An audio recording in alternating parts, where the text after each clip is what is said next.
It's like this little dirty little bass line. I don't fucking care. Can we move on to a new segment, please?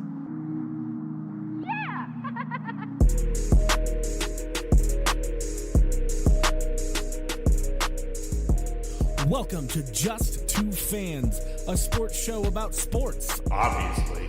about life, Because sports are life. and about just whatever the hell we feel like talking about. So, let's go.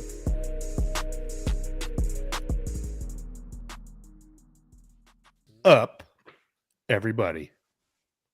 What's good, y'all? I'm Jamie Friedlander. That's Eli Johnson. And the one and only super producer, Cam. Say hi, Cam. Cameron. Hi, Cameron. Just every time. Every time. It's gold. One It's of these just a times good bit. You're going to forget for like 30 minutes. And like, I won't say anything.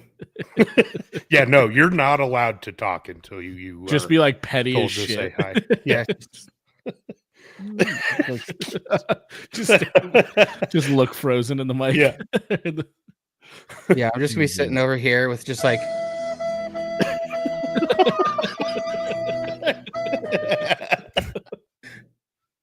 Yeah, exactly. That'll be you. That'll be you.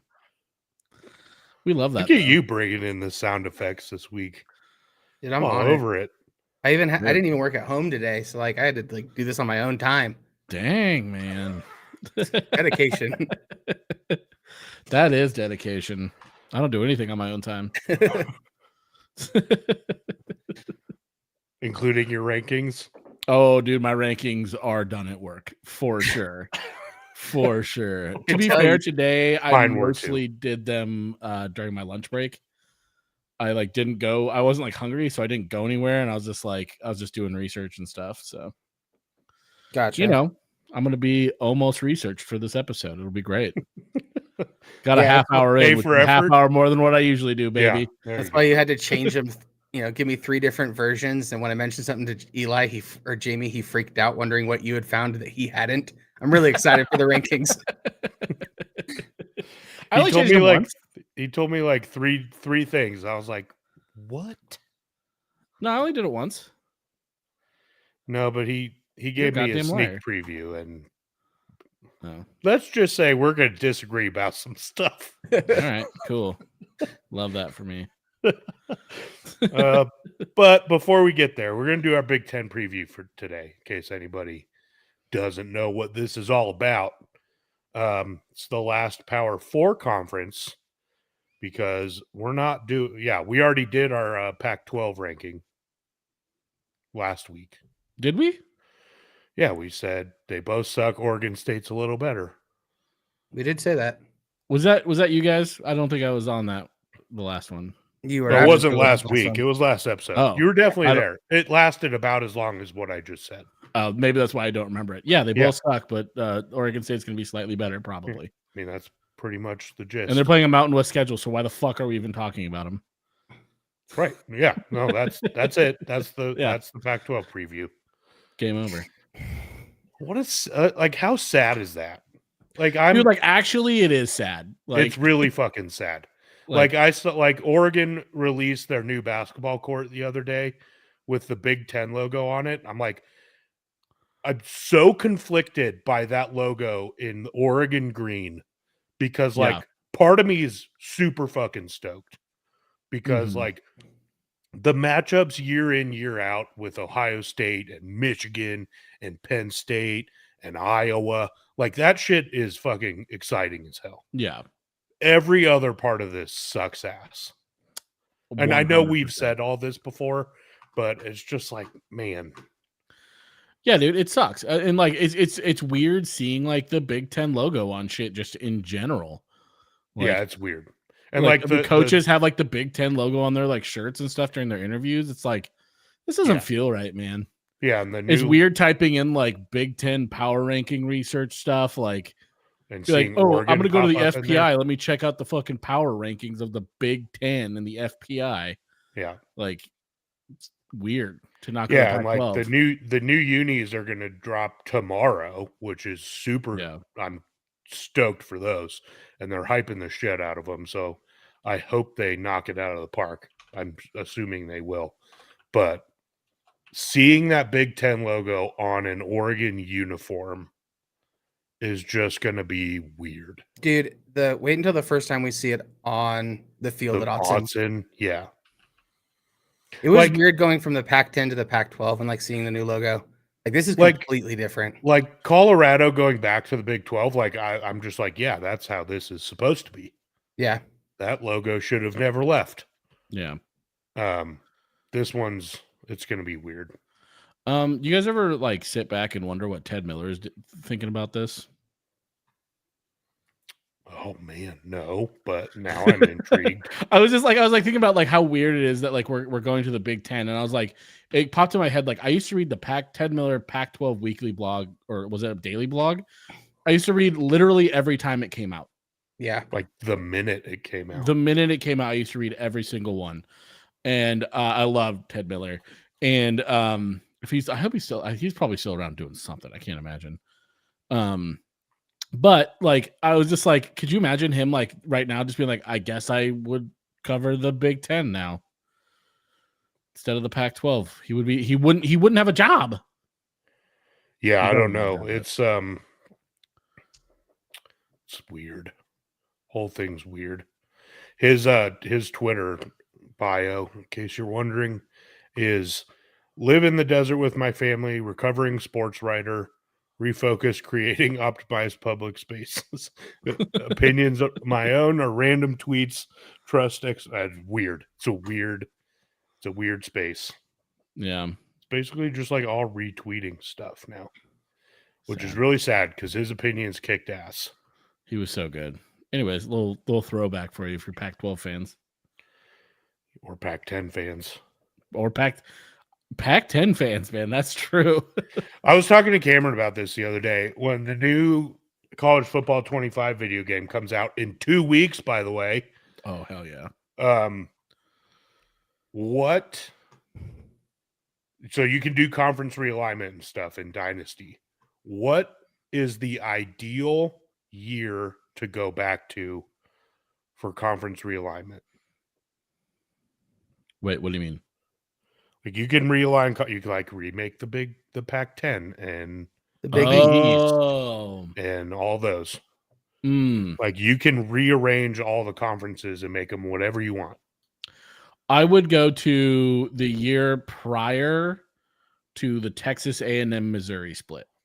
So it'd be Pac-10, Big 12, Colorado. That would be 2010. 2010. So that's what year I would go back to.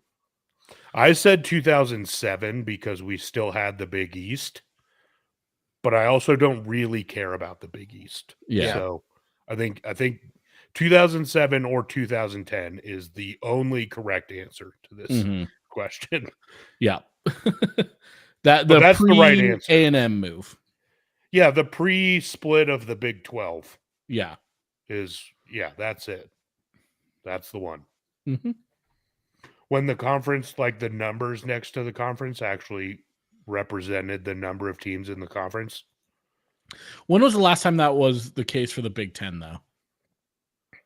2000. Oh, good point. When did Rutgers and Maryland join? Rutgers joined the Big Ten. 2014. So I think it was 2010 was the last time the number was accurate. Especially for the Big 12. Because the Big 12 went down to 9, I believe. It was before 2011. Yeah, so 2010. Yeah. 2010 is the perfect time. Unless you care about the Big East, then it's 2007. Yeah. Because I think the ACC started to poach Big East schools in 2008. Yeah, I don't even remember who was in the Big. I mean, UConn was in it. I know that. Syracuse. Oh, that's right. Yeah. Boston College, I think. I thought Boston College was always ACC. I could be wrong though. Who was? I'm looking it up in right the now. Big East. This is what Member schools: Butler, UConn, Creighton, DePaul, Georgetown, Marquette, Providence, St. John's, Seton Hall, Villanova, Xavier. Well, that's current. When did they join though? Oh, that's current. That's the current, and it's just basketball. Louisville, Rutgers, Cincinnati. Yeah, This is yeah, Florida. I think that's right. This says University of Florida left in 2017. That's wrong.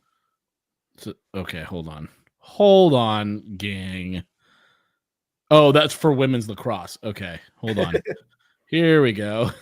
I was like, the It fuck? was Connecticut, Rutgers, Louisville, Cincinnati, Syracuse, Pitt, Boston College, Virginia Tech, Miami. No way. Miami joined in 1991 for 13 years.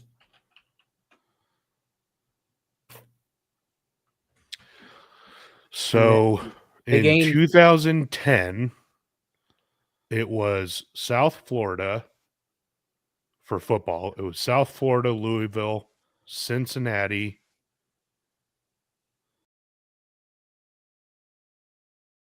West Virginia, Rutgers, Pitt, Syracuse, Connecticut, and that's it. Cool. 1, 2, 3, 4, 5, 8. In 2004, Miami and Virginia Tech moved to the ACC, and in 2005, Boston College moved to Wait, the so you're ACC. telling me that when Miami was like on its tear, it was in the fucking Big East? Yeah, dude, the Big East used to be legit. Dude, I do not recall that at all for some reason. Yeah. That's wild. Mm-hmm. Good for them. Good for them. Yep. But yeah, so 2010. 2010. The end of the Power Five, really. Like when Yeah. the Power Five started to split up, that's when it was. So that's what I'm going to do. I'm going to create a dynasty back in 2010 with current rosters. Love that. That's going to be so sick. I'm so excited. This game, dude, everything I see about it, like we got a shot of Folsom today. It just looks so good. Yeah. Everything about it looks so fucking good. Yeah, except they might not have the new video board. Except So, I don't think they'll have the new video board. I'll get over it. Except they released the toughest places to play today. Oh, And this is the stupidest fucking list I've maybe ever seen. There's zero thought. There is no thought put into this stupid list. No, okay, so I think there is. I have a theory behind this. Can you send that to me again? Or you sent it on Instagram, right? It's on Instagram. Okay, hold on. I'll just look it up real quick. So my thought is what they did is they said, let's take a look at, and feel free to correct us, Torsten, if you're in the chat, and you can. I feel like what they did is, for the most part, they weighted way too heavily on all-time winning percentage at home. Because, like, yeah, Alabama, who's number 2 on the list, sure, like, nobody beats them at home, right? But that's because they also have a juggernaut. It's not because of the stadium, right? It's because it's because of fucking Nick Saban. But Texas A&M does not have a good home win percentage. So that's like the outlier, the exception to me. I like LSU. I think that should like have been even Georgia historically. Like Georgia in the early 2000s was such a mid program. Yeah, like it's just like I think you're right for like having Alabama at 2. That is just because Alabama doesn't lose ever. Yeah, it's not necessarily because it's hard to play in Bryant. No, it's not. Like because it's hard to play Alabama. Right. It's hard to play Alabama because they're really good at football. Yeah. It's not because Bryant Denny is some like it's like it belongs in the top 10. I'll give you that. It seems like a pretty awesome place to go watch a football game. But yeah, 2 above Death Valley? Are you out of your mind? Yeah, dude, it's out of control. Georgia at 5. Like, so all the maybe comments right are like, now- why isn't Michigan on here? And the three of us, I think, can all be in agreement that it should absolutely not be on this. Michigan belongs nowhere near the top 10. Yeah, no, that They're was maybe in the top unimpressive. 25. Yeah. And like Wisconsin Florida State, at like 7? sure they've like I don't consider that like No, everybody that I've heard talk about Florida State is like, yeah, it's a cool environment. It is not intimidating. Like yeah. the swamp is fucking intimidating. Yeah, like so Death Valley is intimidating. Everybody that talks about Autzen, like Adrian Peterson's like, I'll put Autzen up against any stadium Yeah. out there. And I'm not even trying to be biased. That is what players say. who was the Michigan coach who came out and was like, Autzen is a place where good teams go to Go die. to die. Yeah, I mean it's Like this is legitimately. but like even outside of Autzen, like how the fuck is Tennessee not on here? Oklahoma, are you Yeah, nowhere near that. Oklahoma wins at home because the Big 12 sucks. Yeah, their historic program. I get Wisconsin. I can see Wisconsin. I wouldn't necessarily feel like they're in the top 10. They have jump Wisconsin's around, in there which is because fucking of dope. jump around. That is it. Yeah, Penn State, I understand. Georgia, State I don't belongs. really get. Ohio Georgia- State, like again, it's kind of like, is the shoe really like a really hard place to play, or is it just because Ohio State's historically really fucking good? You know, I don't Ohio know. State's That one I think- don't know. That one, right? I think, I'm guessing. I think they belong in the top 10. Yeah. 4 feels really fucking high to me. 4 feels high. LSU at 3 feels low. LSU should be number 1, period. Like Here's the thing. I could see there's one reason for this. Technically, two. They're together. I can see A&M at 1. No. I can see it. And let me tell you why.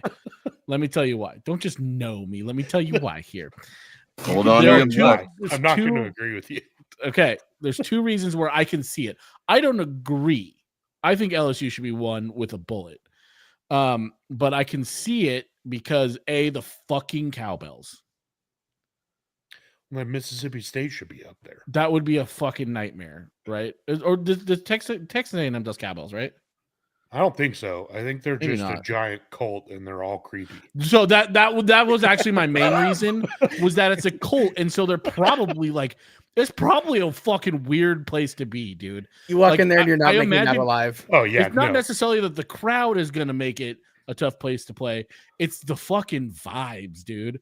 I feel like the vibes are just bad there. Like The you go there, voodoo it's like, magic ugh. in that building. Yeah, dude. Like, yeah, I like toughest place to play just because it's fucking weird Here's there. the thing though, like if historically you're barely above 500 at home, it's not that tough of a place to play. It's just not. Well, and especially one of the other things I was thinking about with this is there's got to be recency bias in here, right? Because like Torsten's stuck at shit in the chat. well, I haven't even looked. Mississippi State's the cowbells. Get your shit together. Okay. Well, yeah. Sorry, I got that crossed up. Anyways, Torsten, I was trying to defend you, dude. Come on. I'm going to yeah, defend I know. Torsten. Actually, I am going to go out on a limb and say Torsten had this much to do with this list. Yeah. Yeah, We who can knew he blame him works all with, we like- want he works because with, he's an easy target. But Yeah. like, Yeah, there's I'm no blaming him all I fucking want. chance. That's There's that's no what we do chance here. that Torsten. This list was made by 30 A&M alumni, and they shouted down the one Oregon alum, and they're like, "We're not doing that." Yeah. I forgot what I was saying now, but I can see it just because like it's a cult. Like I wouldn't want to go. Like stepping on that field, you're probably like, Yeah, I just don't think so because they don't fucking win that much at home.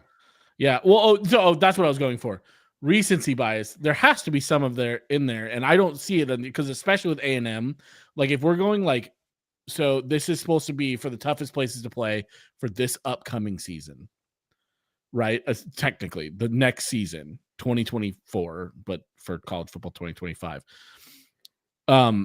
No way. They're like not good enough. They haven't been good enough. Yeah, sure. There's gonna be like a little bit of excitement. They're not good enough right now for that crowd to be like that insane. I don't know. They're pretty fucking crazy, dude. They are pretty fucking crazy. But like, LSU, It's just not a hard place to play, and Yeah. you can just look at statistics to show that it's not hard to play there. There's a lot of them, and they're fucking crazy. But like, okay, but again, Oklahoma. Like, if you're adding in any recency bias, largely Oklahoma's been fairly like they've been good, but not great, right? Not like right, they Oklahoma win at passed. home They're like- because the one good team in the Big 12 is Texas, and they never play them at home. exactly. So is it really that hard of a place to play? No. Like, and they He also uses lose at home a couple statistics. every I now and test like them. what? Torsten's just trolling in the chat. That's not Torsten. Oh, You know who it's that not. is? You're right. Who is it? That's Squish. Squish. Eye test only. Yeah, sure. That is Eye something test only Squishy would say. change this list even worse than statistics. No, but like even the eye test doesn't work for this list. That's what I'm saying. It doesn't. Yeah. None of it works. Nothing works. You can't look at statistics or eye tests. It's like somebody just threw a dart at the Big Ten and SEC, and whatever school they hit went on the list. That's what it feels like. It really does feel like that because And then there they any sprinkled teams Florida outside State of in there. Big Ten, Ohio State, Florida okay, State. so there's a couple. Yeah, One. That's it. come on. Or I saw the extended list, like Oregon's at 11. I saw Utah at like 13. And so those are the first two West Coast schools when you get up there. But like again, you can talk bring back the BCS. You can talk about like I get it with Alabama, right? Like I don't believe that Bryant Denny is a harder place to play than Autzen, other than the fact that Alabama's just always really fucking good at football. Yeah. But that has nothing to do with the environment. Like if you're just talking about the stadium and the fans, this list is garbo. Like LSU should be number one, hands down, period. From all accounts, anybody that's ever been to a night game at Death Valley, that is the sentiment. Yeah. They're just fucking crazy. They're just different there. Like, Yeah, it's just different. I You don't know, know, like man. Ohio State. I just some of these I don't know, legitimately. Like Georgia at night when Georgia's really good, I don't know what that scene is like. Yeah. So I can't say much about that. What I can say is Oklahoma's not that intimidating. Wisconsin's probably not that intimidating. I would take Neyland over almost any of these, except for the Swamp and Death Valley. Yeah. I would take Neyland. And then you could even throw like the other Death Valley. Give me the top 10. What's your top 10? If you did a top 10, what are your top 10 toughest places to play? Fuck. Just pulling this out. Hold on. Just pull it out. Number one, LSU. It doesn't even, let's not do it. We don't need to do it in order. Okay. Do your best. So LSU, I'm not doing this in order. Fully not in order. I'm just going to go with the things that I think of in my head. LSU, Oregon, Penn State, I would even say Florida. like the other Death Valley, Florida, so like Clemson. Like you said, I think Ohio State's in there. Yeah. But like so 4 too. feels high. Wisconsin definitely in there. I would put Utah in there. Texas, like Texas when Texas is Probably good. put Texas in there. Utah for me is in there. I wouldn't leave Tennessee out of my top 10. Tennessee, yeah, Tennessee, and so I'm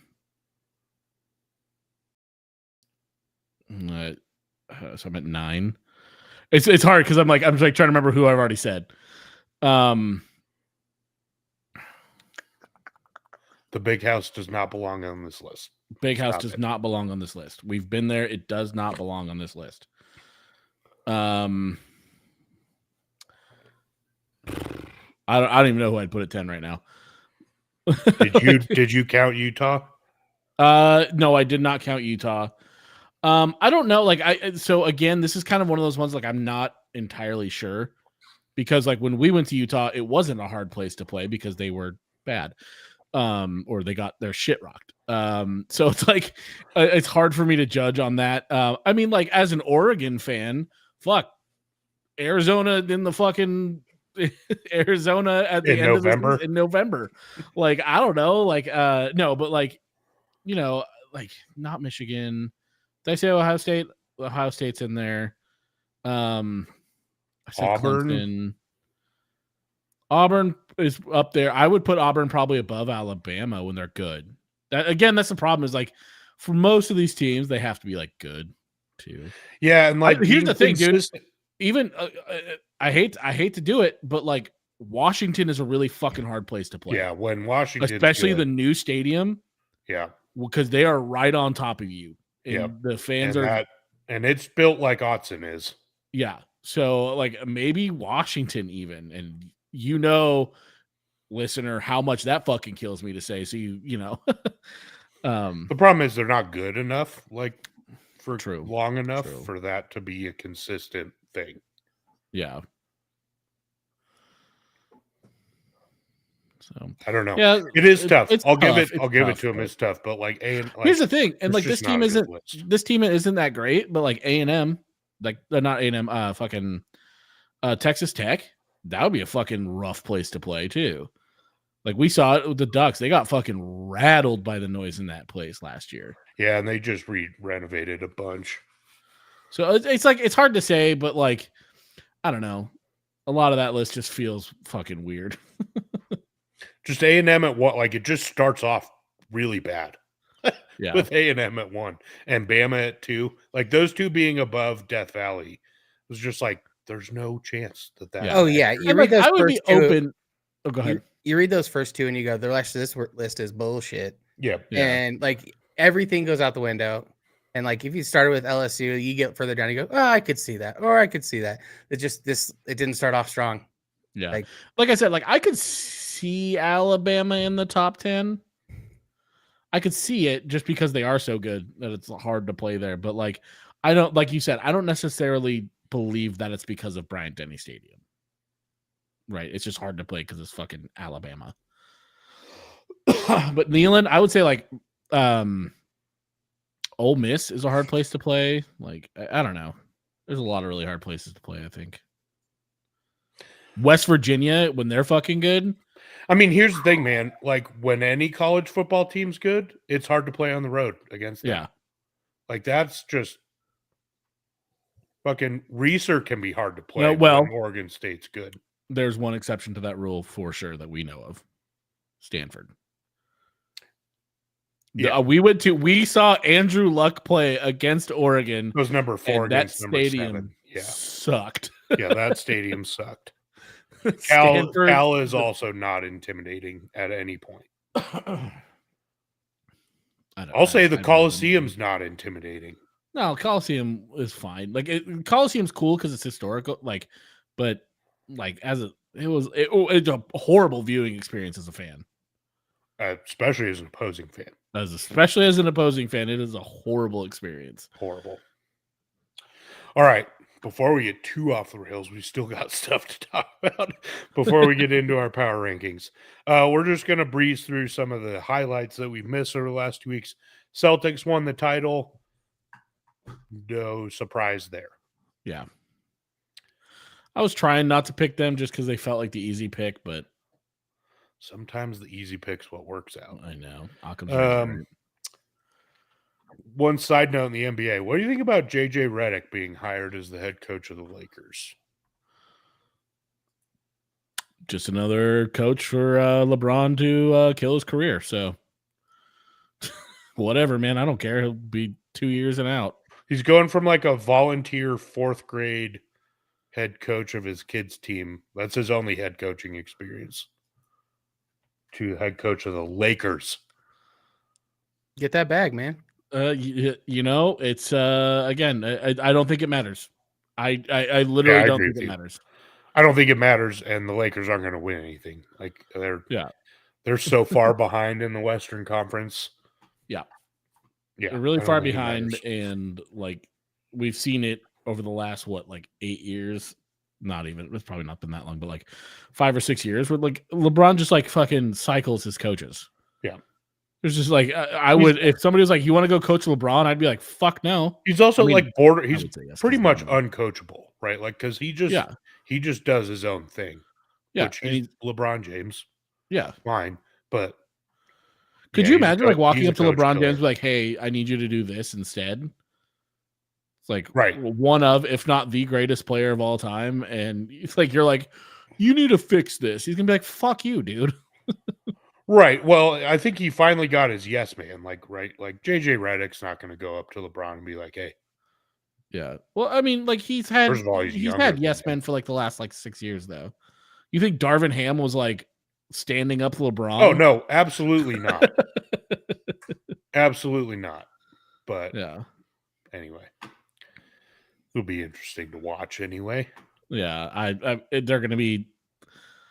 They won't get better with JJ Redick at the helm. no. They won't like. This is not a solution for the Lakers by any stretch.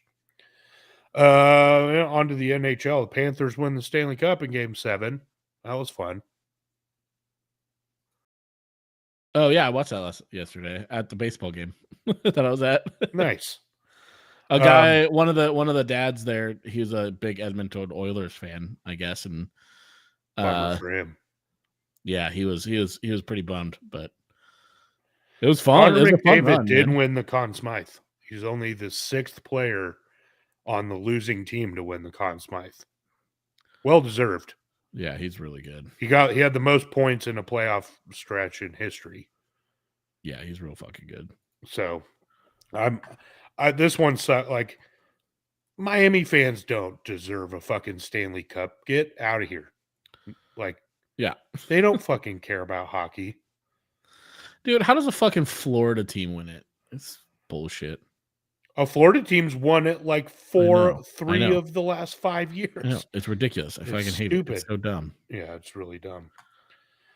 Yeah, think how Canada feels. They haven't won it since 93.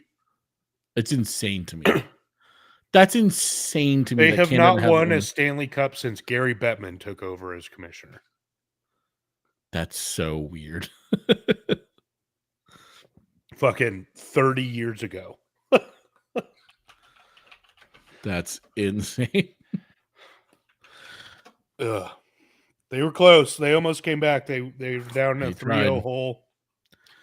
Came tried back to their force best. a Game 7. Just couldn't pull it off. They tried their best, Jamie. What? Yeah, they did. Let's see. Olympic trials are in full swing. Or have you watched any other trials? No, I have not. The swimming trials are my favorite. Swimming is like I will only watch swimming every 4 years, but I get so into it for the Olympics. Also, the trials are in Lucas Oil Stadium.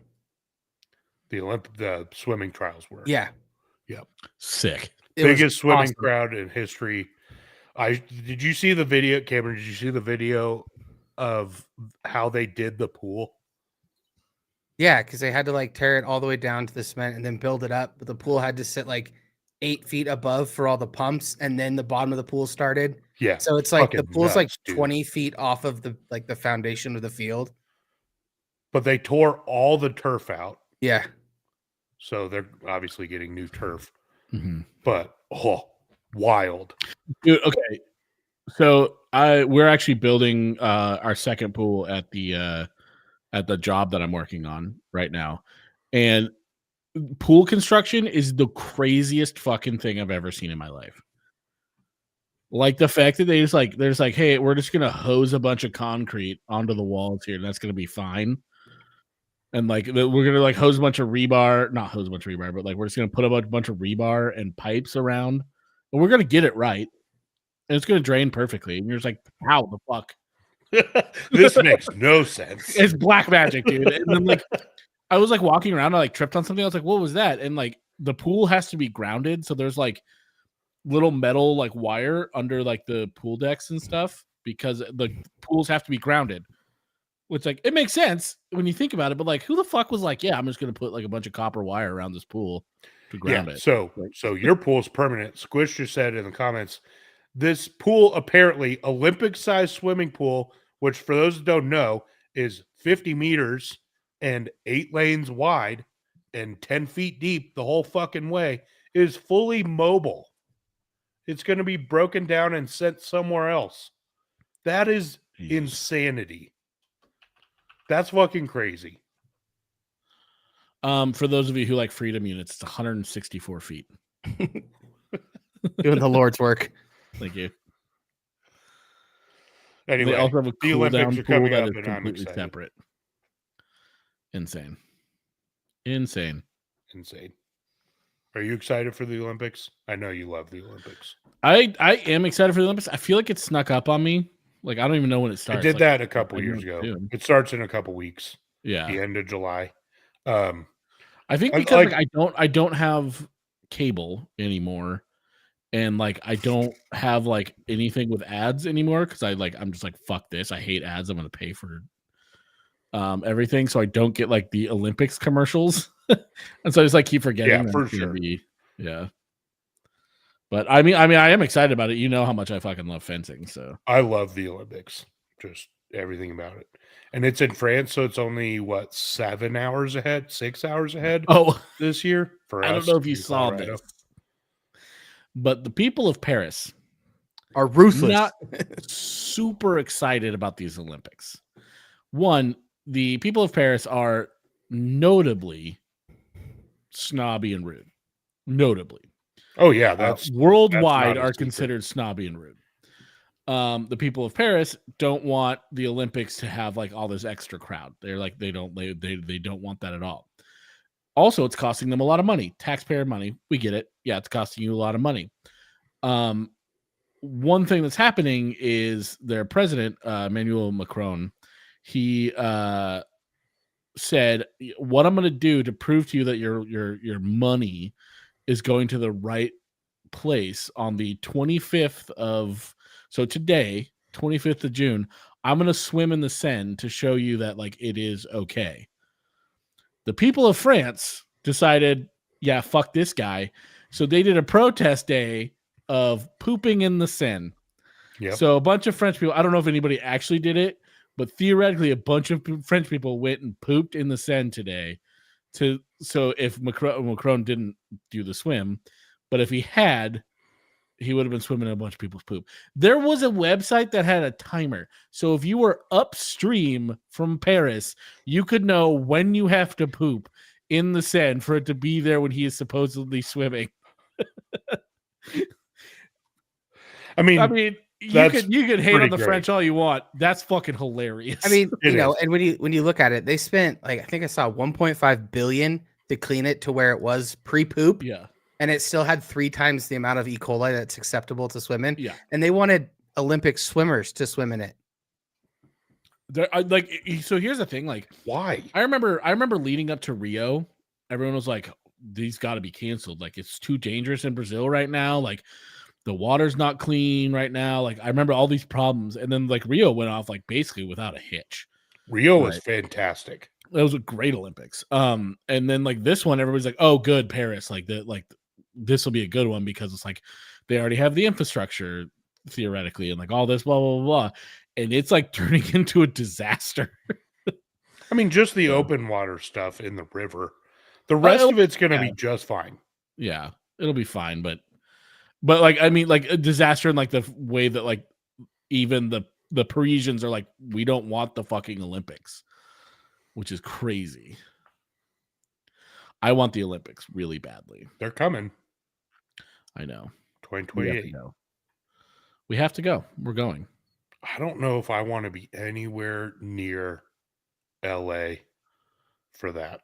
Especially because it's a prime Olympics for us to watch them at home. Yeah, we can actually watch them at normal times. Live, normal time broadcasts. Why would I give that up to be in LA? Go see the Olympics. It's not in the cards. Just do like a 2-day thing during the week. Just like a 2-day thing.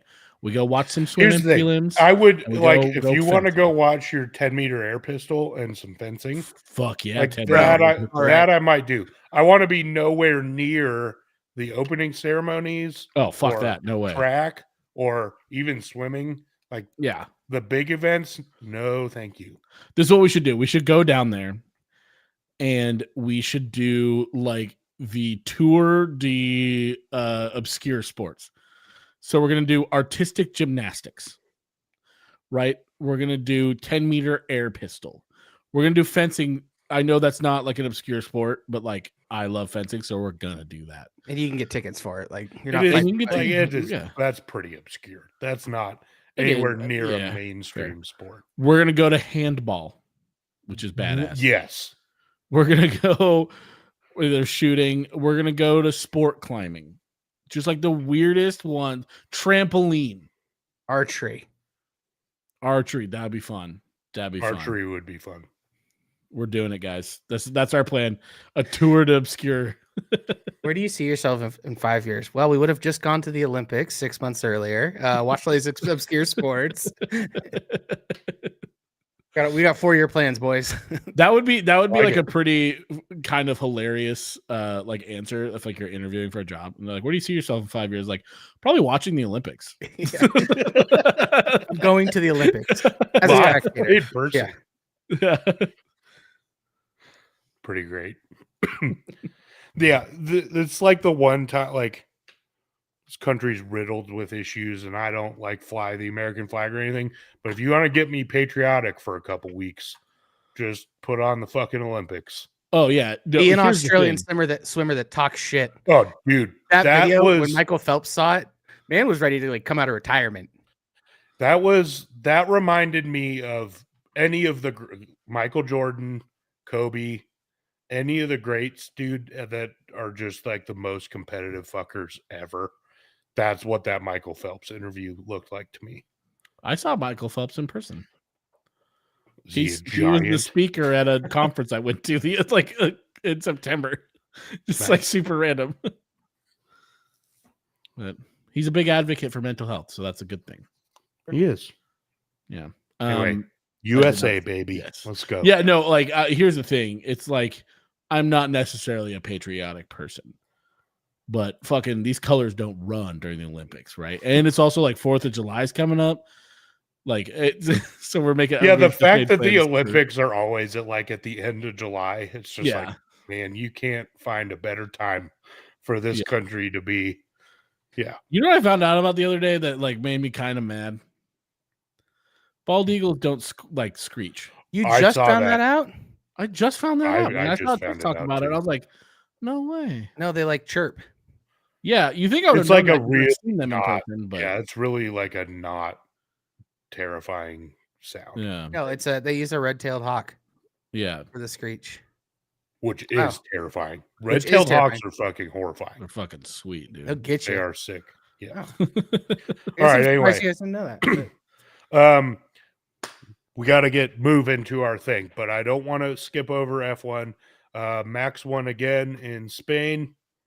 He now has more race wins at 61 than Lewis Hamilton, which really sucks. Quick takeaways. Max was the best driver in the third best car. Lando was the third best driver in the fastest car. Like that McLaren was so much faster because in the last 5 laps, he cut Max's lead from 8.5 seconds to 2.5. Yep. He just got beat on tactics. And that is a fantastic place to be in.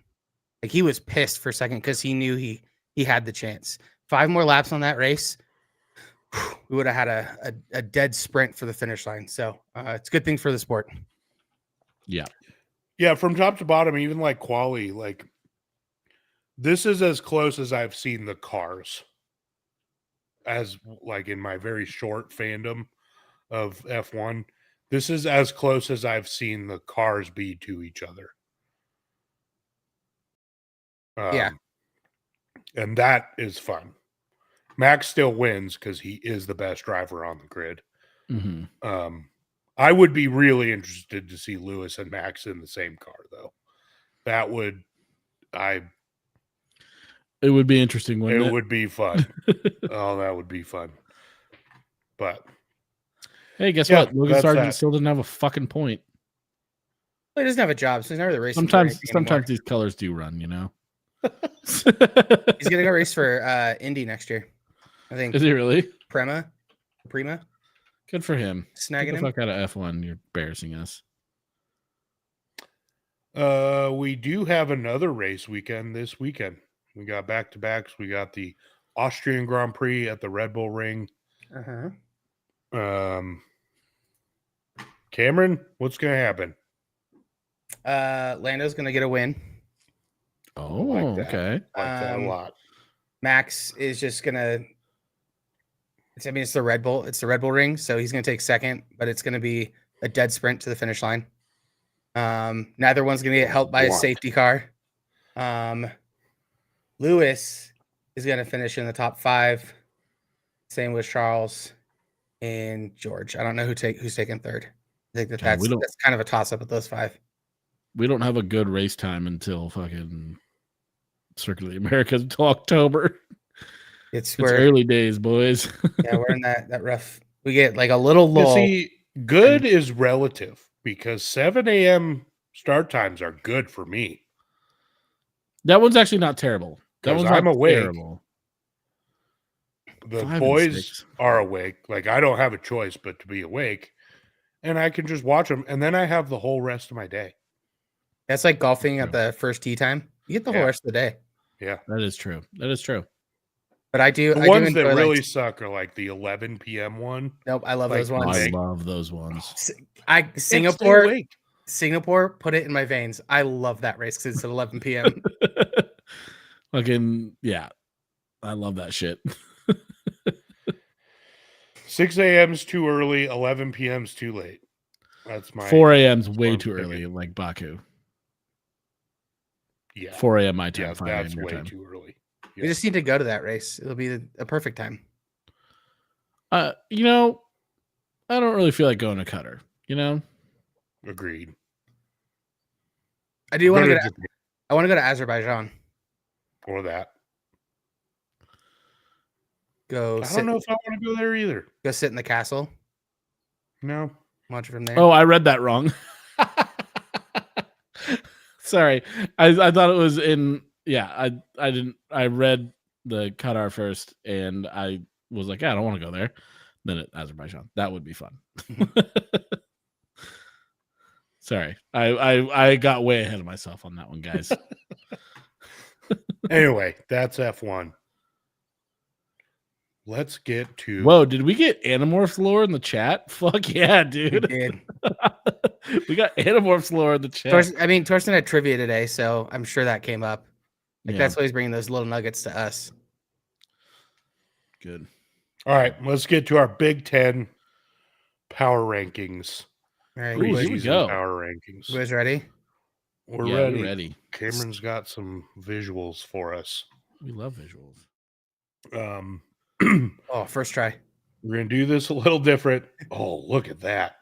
It's a thing of beauty. Thing of beauty. Oh, man. Eli, oh, man. I'm looking at your rankings. This is the first time I've seen Jamie's rankings. We were sitting at work today, and I was like, well, Jamie, after doing yours, I had to look up 2 more logos. And he goes, which ones? And I went, Rutgers and Illinois. And his expression was priceless. What? You know it, baby. No, I don't know it. That's the problem. All right, let's get into this, I guess. So we're gonna go bottom to top. I'll kind of give mine, and Eli, you can give your rebuttal or agreement. Cool.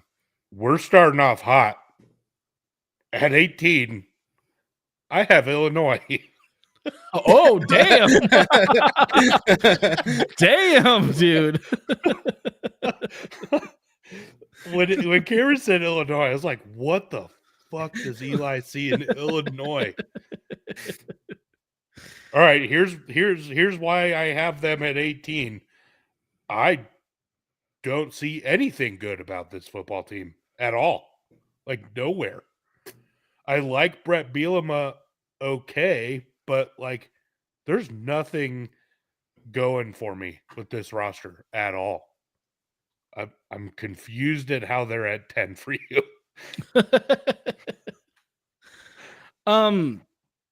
So one of the things, Illinois, even though they like had a disappointing year last year, they had like a sneaky good offense in the Big Ten, right? Like they were fifth in conference play on the offensive side of the ball, and I think with Bielema at the head, their defense is going to start to improve, and so if they can continue their offensive run, that was pretty good. Like, it's not like they're not like going to blow your fucking doors off, but I don't think the Big Ten outside of the top few is going to really blow your doors off.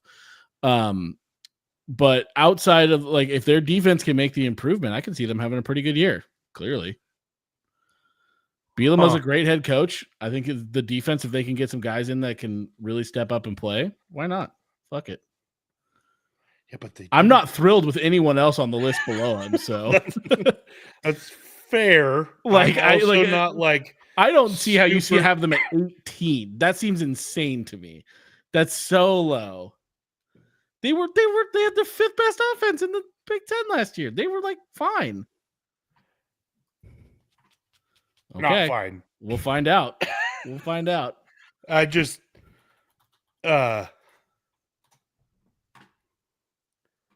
this is the first time that we've been this far apart on something. Yeah. And I'm trying to figure out if I'm wrong or if you're wrong. And I'm probably wrong here. Let's be real. I'm taking a shot here.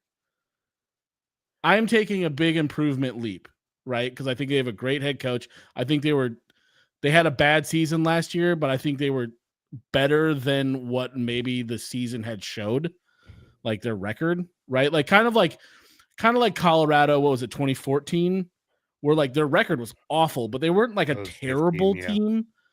And so I'm taking a shot here. I fully admit I am taking a shot here.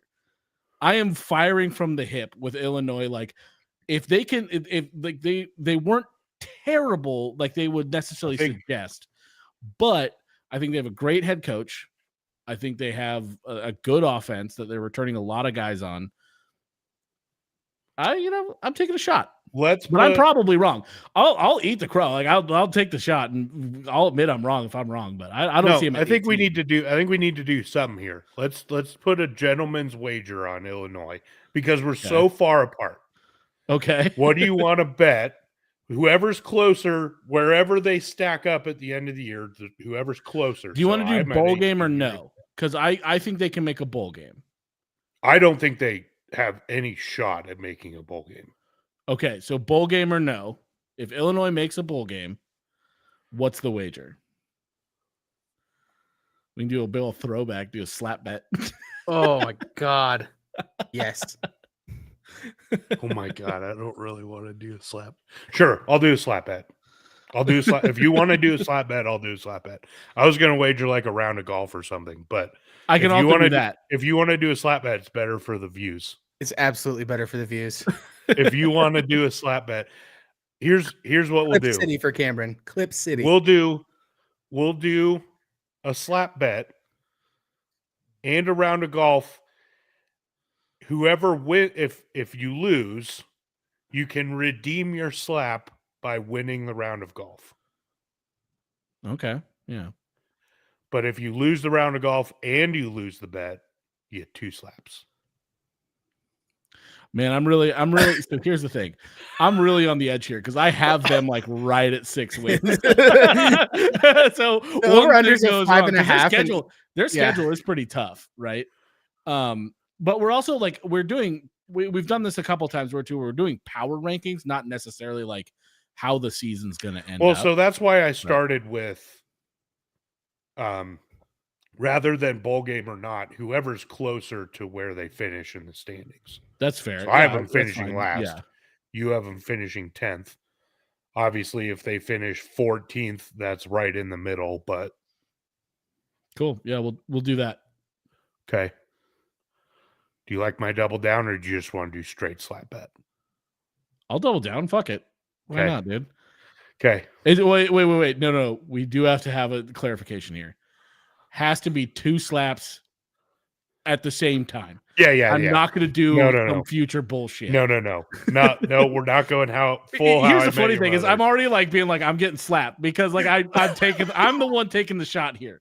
Right. I'm the one taking the shot. No, I mean, like if you look at most power rankings, most people have them in the 13 to 15 range. I have them lower than most. You have them way higher than most. That's why this is turning into a slap bet. We love that. All right. Boom. Starting off strong with our Big Ten power rankings. All right, at 17, I think we're gonna come back to the norm here. I have Purdue. Looks like you do too. I have Indiana at 18. So, I have them at 16. So I think we're kind of on the other than Illinois. I think our list. It looks like except for Illinois. I have Purdue at 17. You do as well. Really, the only thing I have going for this team is Hudson Card. I like Hudson Card. And liking the quarterback is a pretty good place to be. The problem with Purdue is I pretty much don't like anything else. That's exactly where I'm at too. I like Hudson Card. Everything else, I'm like, whatever. Like, I like Ryan Walters. He's a CU alum, so I like him. I just don't see it with Purdue. Yeah. And Purdue benefited from being in the Big Ten when there wasn't a ton of competition at the top. I think all these teams that were in the middle to lower tier of the Big Ten are really going to have a hard time keeping up with the addition of the 4 schools in particular that are joining from the West Coast. Yeah. So like in my mind, the Big 12 has like the biggest gap in blocks, right? Big like 10. We have tiers here. Like, so like, between, I don't know, like 18 and 14, like that's all, they're kind of in the same. And then you've got like a pretty big gap moving up. And then you got another pretty big gap moving up in my mind. Yeah, I agree. Aside from Illinois being my shot in the dark, right? Like outside of that, like, because even in my notes of Illinois, I was like, their overall talent level is not great, but they do have some good things going for. Anyways, yeah. But like there's the top 2, and then there's a huge fucking gap to everyone else, and then there's another huge step down later as well. So it's like, like my steps are like, you got the top 2, and then you got a huge step down, and then you get to like the next 8, 3, and then another huge step down, and then so that's where I'm at. Yeah, I'm with you. I am with you. 16, I have Indiana. You have them at last. Yeah. Again, these bottom 3 for me, it's like these are bad teams. I can even go like I did have so my 14 or at 15 I have UCLA. And I did have them at 18, and then I read about them and I was like, okay, they've done some nice things with it, because I was like, so like the bottom 4 bottom 3, bottom 4 are kind of right in there for me. Yep. For Indiana, for me, I like Kurt Cignetti is a great hire. Yeah, and I think the future there is bright. Coverage, but year 1's going to be totally bare. Totally fucking bare. There's nothing there, man. Yep. 15, I have Minnesota. You have them at 14. Yes, I do. I really like PJ Fleck. I just think Minnesota is a very tough place to find consistent success. Minnesota is a really tough place to recruit to. Yeah. I think they were a powerhouse like way back in the day, but really 30s. the last like 50 years they've really done not a whole lot. So I mean I like what they've done. I am kind of cooling on PJ Fleck. Like I like PJ Fleck. I loved PJ Fleck when he first was coming out of Western Michigan. Yeah. Loved him. I wanted him for the Oregon job at the time. I'm also now thinking my fucking lucky stars we didn't grab him. I think he is a good coach, not a fantastic coach. Mm-hmm. It's hard to win in Minnesota anymore. It's hard to win. So, but I mean, like, and I like, I don't love like they have like their big transfer was like the New Hampshire kid Max Brosmer. Right. I doesn't have move a that whole on lot my of needles list. for me. Yeah, if you're putting all your hopes and dreams on Max Brosmer, yeah. I mean, like FCS transfers at quarterback can turn out okay, right? Like Vernon Adams was okay at Oregon. Was he Marcus Mariota? No. Was he Justin Herbert? No. Right. There's a reason those guys started at the FCS level. It just usually doesn't translate to success, especially when you're moving to Dakota Prukup was a monster. Dude.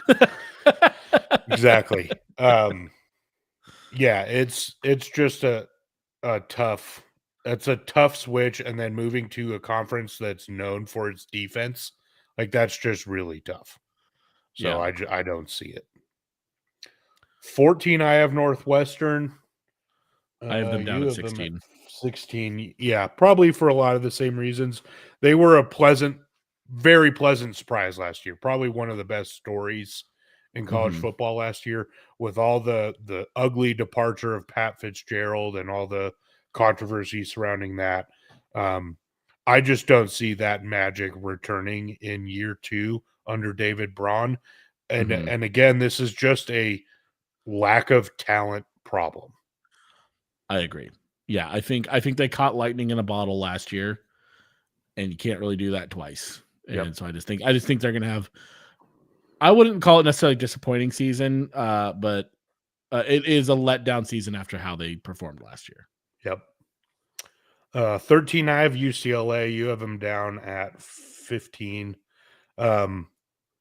Like you, I think I was pleasantly surprised when I looked into UCLA at what they were able to do in such a short amount of time after Chip Kelly left for the Ohio State offensive coordinator job.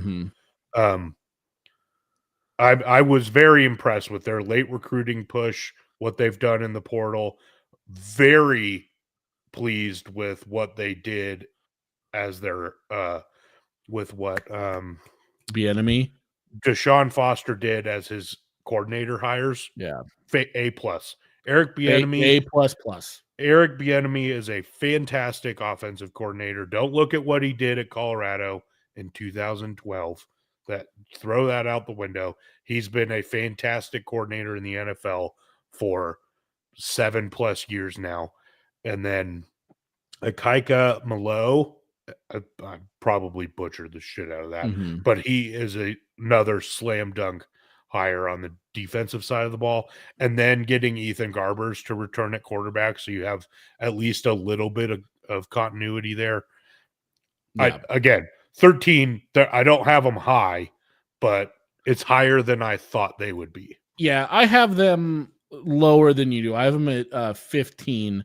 I moved them up from 18 because I was like, okay, they actually have done quite a bit of good things here.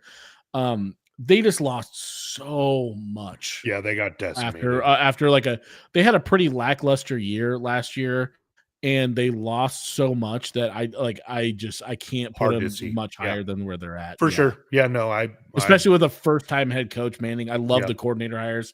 Love it so much, but like what is Deshaun Foster, right? Like how good of a coach is he? For sure. We don't know. There's a lot of unknowns for sure. Yeah. 13 to 15 feels right. Like I'm right in there. Yep. 12, I have Maryland. Looks like you have them at 11. Mike Locksley's done a good job over the last couple years of getting as much as he can out of this group. Again, just like the bottom half of the Big Ten, the talent gap is so big. It's a lot like the SEC, right? Like it's almost two different conferences that we're talking about.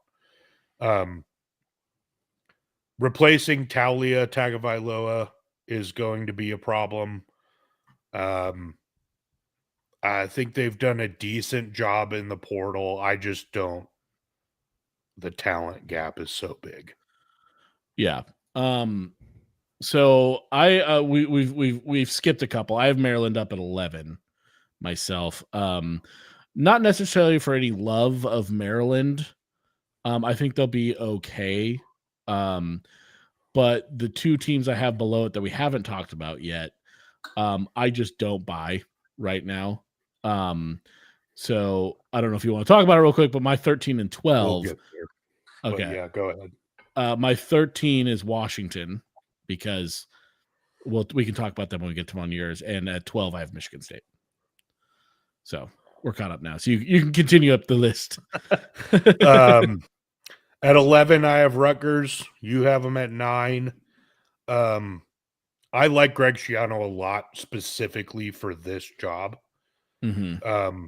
So how you have Brett Bielema being the difference maker for Illinois, I have Greg Schiano with Rutgers. I just think his ability to get the most out of the talent that they have there is big. And they're returning Gavin Wimsatt at quarterback and Kyle Monangai. I, again, probably butchered the shit out of that at running back. So when you have your backfield set, feel pretty good about that. Obviously, you do too. Yeah, I do too. I mean, like I kind of the same thing with the Bielema thing. I'm probably taking a little bit of a shot here with Rutgers. I really like what Schiano did last year with this team, and having continuity with guys, it cannot be understated in college football. Yeah. And so like like I think again, like the reason I chose these two teams to kind of take my shot on was because they were both had like their sneaky good moments. Like last year I said Illinois had a sneaky good offense. Rutgers had a sneaky good defense. They held opponents to 21 points a game, and they have 8 guys coming back. Yeah. I'll take that all day. Right. So I think with a guy like Schiano at the helm, like I actually like, because I had Rutgers a lot lower earlier in the process. And then I kept being like, I kind of like this fucking team. Like they kept creeping like up where for they're going, me too. baby. Yeah. Yep. They kept creeping up. Yeah. Regrettably, I have Washington at 10. I like Jed Fish a lot. I sung his praises when he was at Arizona. They did a decent job keeping who they could at Washington.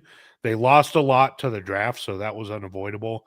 I think Will Rogers is a serviceable quarterback, especially when you compare him to the bottom half of the Big Ten in the quarterback ranks. Like, do I think Will Rogers is going to lead Washington to a Big Ten title? Absolutely not. I don't think that at all. But when you compare him to what the teams that we just went through have, I think Will Rogers is pretty good compared to those guys. Yeah. Pair that with Jed Fish. Like I think Washington's in a decent spot. Pretty drastic drop off though from what they were last year, obviously. Yeah. So I'm lower on Washington. And I tried to actually be fairly unbiased with this. There's probably some of my biases leaking in. It's impossible not to. It's impossible not to. However, like, so I have cooled on Jed Fish a little bit as a coach. Not necessarily because he's like done anything. Like the jump, it felt weird to me. Like he's like really peaking that Arizona program. I mean, Washington's an objectively better program, so it's like not that weird. But like you're on the cusp of like something special at Arizona going into an easier competition. And you're kind of like, I'll just go to this team that's kind of cupboard bears right now. So like, and it's not necessarily that's made me cool on him. I've cooled on him a little bit because like he's been fine in a lot of places. He's been good. He was good. He was great at Arizona last year.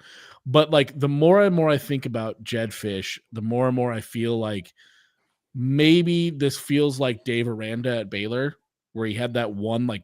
He built up and he had that one beautiful season, but maybe he's not that guy that we think he is. Like, I don't think I don't think Jed Fish has stayed at a job recently for like more than that's 2 a years. concern like, for sure for the longevity of the program. Yeah, that would be concerning. And maybe this is his job to keep. I don't know, but like I've cooled on him a little bit. And anytime you lose the 3 best players in your program's history, on the offensive side of the ball, at least, and probably a couple anywhere else on the ball. You're going to have like, if it weren't for Penix and Odunze specifically, that team would have lost most of their games last year. So that's just kind of, I was like, without those guys, like I that's how I feel they're going to be. Right? Like without a like specifically Michael Penix Jr. being a hero, like they lose quite a few. No, they were in a lot of close games. So I agree. I'm a little bit lower on them. I would just say this, to me, this speaks volumes about my opinion of the lower 8 more than my opinion of Washington being good. Fair. And again, like the separation, like we have 3 spots between them. I could make a pretty good argument for them being at 13 on my list. I was going to put them at 18 just for fun, but I can't. To be fair, like you have both teams that I hate the most in the world rated lower than I have. So I was shocked at the Nebraska one. Genuinely shocked. Yeah, it hurt. And so, like, if you want to read what I wrote for my thing for Washington, what I like, nothing. They suck. What I don't like, everything. Fuck them. And overall outlook, fuck Washington. Like, that's my review of Washington. let me read you my verbatim notes.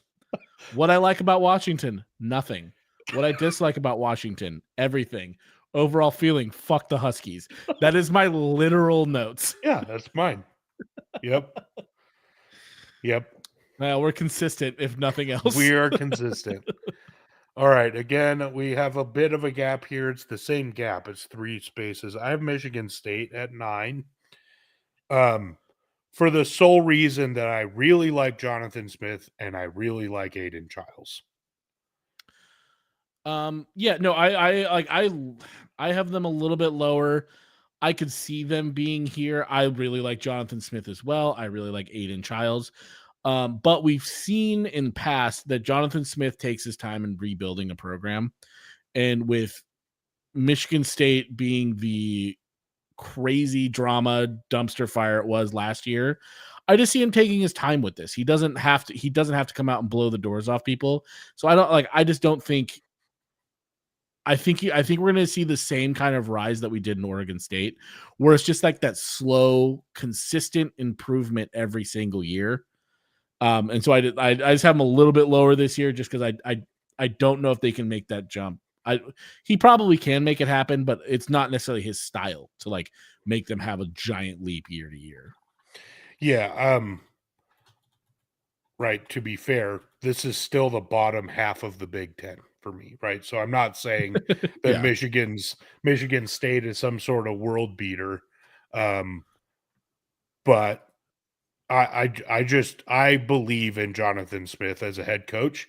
And while I agree with you that it's going to take time and he's okay taking the time to do it right, he is also, I think, just that good of a coach that he's going to get some results out of this team. I would agree with that. Yeah, that's fair.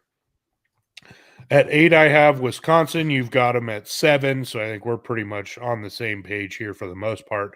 Again, I like Luke Fickell a lot. The results in the first year weren't great, but much like Jonathan Smith, I think that he's doing this rebuild his way. And as he starts to get his guys into this program, you're going to see Wisconsin coming back into what we expect Wisconsin to be. Yeah, I agree with that. What I always like about Wisconsin is they always have a solid offensive line. And with a solid offensive line with those corn-fed boys up front,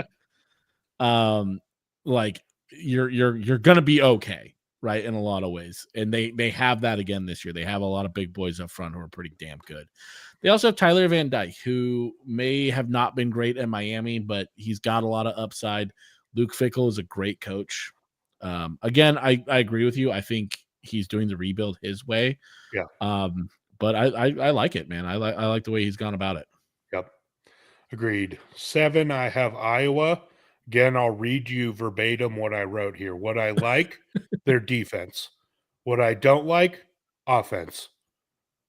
Difference maker on here, Cade McNamara. He's the only thing that can bring that offense back to life.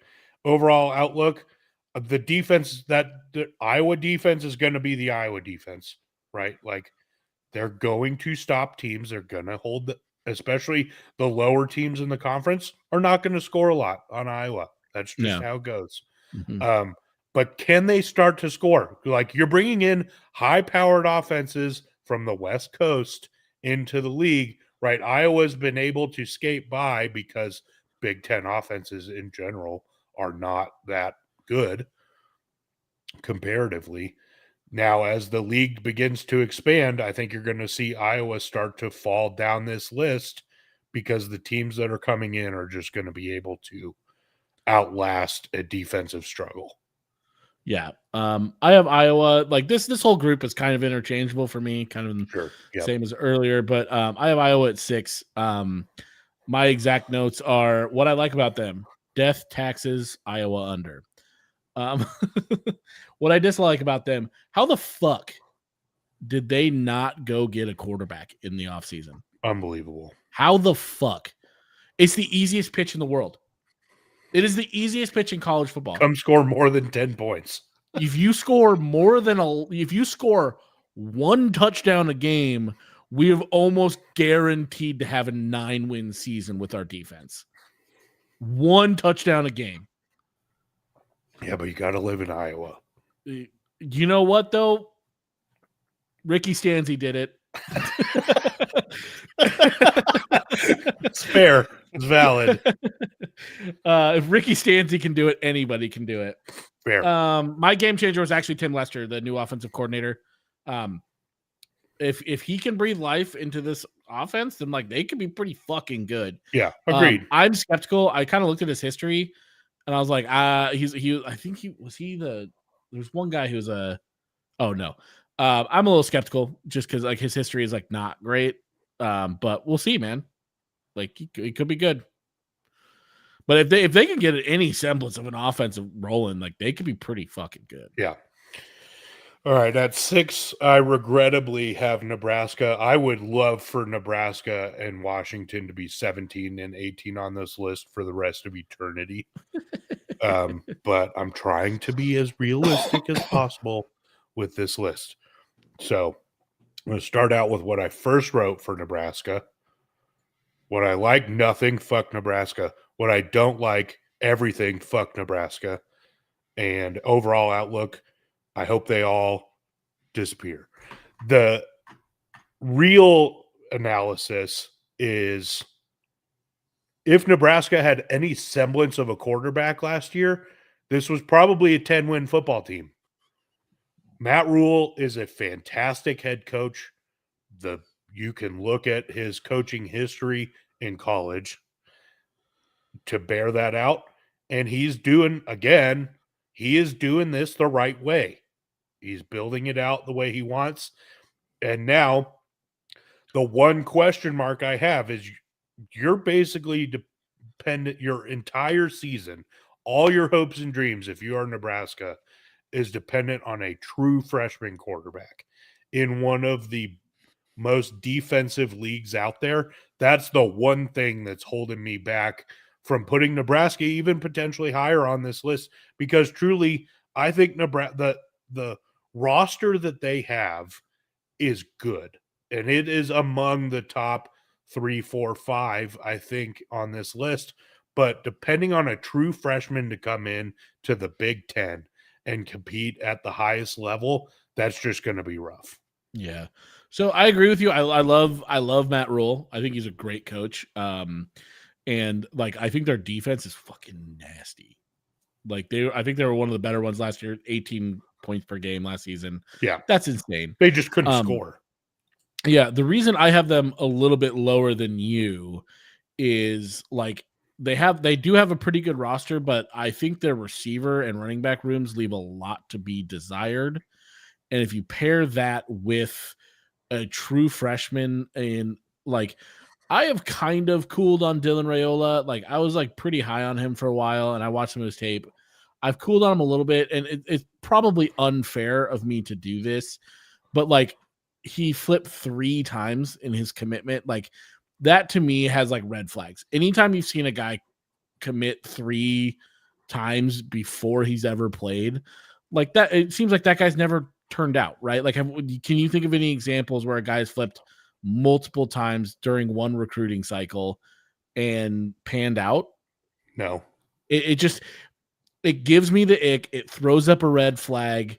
Maybe he's the stud that everybody, like, he's one of the highest rated quarterbacks coming out of high school ever. Yeah. And so like maybe he is that guy. But the red flags are there for me.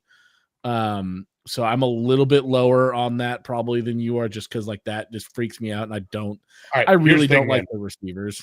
Here's the thing. I hope they come out on August 31st and lose to UTEP by 80. Literally poop in their pants. Yeah. Like I want Nebraska to never score another point. Yeah. Ever. So I hope you are right. But if I'm looking at the schedule, right? I try not to look at the schedule when I'm doing power rankings, but it's going to come into effect a little bit. This is like when we talked about Georgia kind of being affected by their schedule and how hard it is. This is the exact opposite. Like if you're Nebraska, you are missing every team you want to miss except for Ohio State. Like this schedule is absolute cakewalk. They miss Michigan, they miss Washington, they miss Oregon, they miss Penn State. Like, holy shit, they're missing everybody. The two teams they play are Ohio State and USC. That's it. And Colorado. Like, I think they're going to lose to Colorado. Colorado's more experienced, has a better quarterback. I think Colorado's going to continue their win streak against Nebraska. Lincoln's a hard place to play. I think Colorado's going to be fine. Oh, Lincoln. That game. That would be in my top 10. Lincoln's problem. Yeah, but they suck so bad. They've been so bad. They've been the definition of mid for the last decade plus. When they're good, that place is crazy. When's the last time they were good? I don't know. I mean, they've 2001. Yeah. Anyways, anyway. Yeah, probably not. You're probably right. It's probably not there. But I agree. It's a great venue. Like, I agree with you. But the team's just not been there. Yeah. So like, other than Colorado, like Northern Iowa, Illinois, Purdue, Rutgers, at Indiana until you get to Ohio State, like there's a really good shot that they're, what is that? 1, 2, 3, 4, 5, 6, 7, 7-0 or 6-1 going into that Ohio State game. Like the talent to me, like I don't think the team is that good. I don't think Nebraska's a 7-0 type team that would be arguably in the top 10 at that point, but their schedule is just such cupcake. God, that schedule is fucking easy, man. That is an easy fucking schedule. It's as easy as it gets. Yeah. Like, I think the only team that you'd want to play in there that you're not is, I don't even know. I'm trying to look at my list. Do they play Minnesota? They don't play Minnesota. So that's maybe you want to play Minnesota instead of Ohio State or USC. But that schedule is as cupcake as it gets in the Big Ten. Yeah. So that's also why I have them up there. Again, I try not to do that in my power rankings because that's not what power rankings are about. But in turn, I had to take it into account just because it's so easy. Yeah. At 5, I have USC. You have USC at 4. I am cooling very quickly on Lincoln Riley. As quickly as I can cool on a coach, I'm cooling on Lincoln Riley. The fact that he is unwilling to even play a non-conference opponent. Have you seen this? They backed out of their LSU contract. They backed out of their Auburn contract. They're backing out of any Power 5 deal that they can back out of. Jesus. He's literally afraid to play competition. Yeah. Which is a strategy, right? It's 12-team playoffs, so the way you have to look at that, if you're, I guess, Lincoln Riley, is if we just win a bunch of games against cupcakes, we'll be in because we're in the Big Ten, which is a valid strategy if you don't feel like you can win football games. Yeah.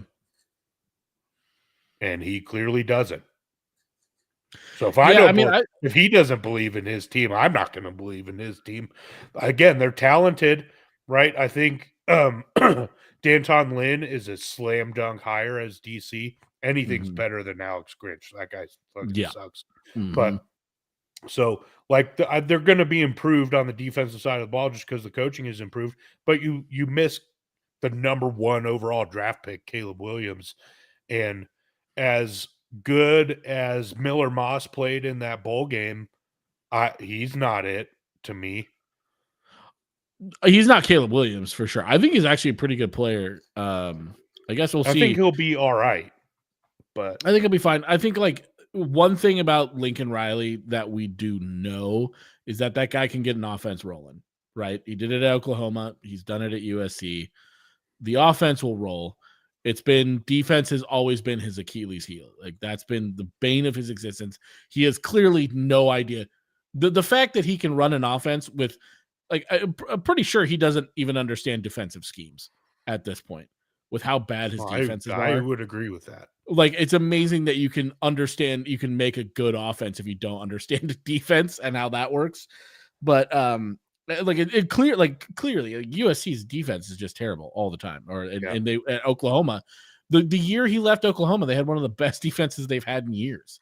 Like anyways. But like, so I'm cooling on a little bit, but that they're going to be able to move the ball.